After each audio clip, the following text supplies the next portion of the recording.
பெற்றாரும் உண்டு. நீருண்ட மேகங்கள் நின்றாடும் கையிலையில் நீ வாழ இடமும் உண்டு. நீருண்ட மேகங்கள் நின்றாடும் கையிலையில் நீ வாழ இடமும் உண்டு. தாயுண்டு மனம் உண்டு, தாயுண்டு மனம் உண்டு, அன்புள்ள தந்தைக்கு தாழாத பாசம் உண்டு.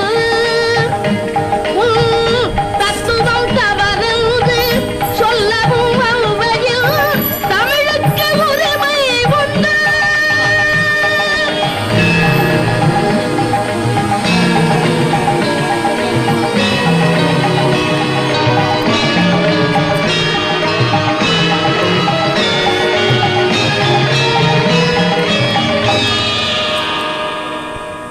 ஆறுவது சினம் கூறுவது தமிழ் அறியாத சிறுவனானி. ஆறுவது சினம் கூறுவது தமிழ் அறியாத சிறுவனானி. மாறுவது மனம் சேருவது இனம் தெரியாத முருகனானி. மாறுவது மனம் சேருவது இனம் தெரியாத முருகனானி. எருமையிலே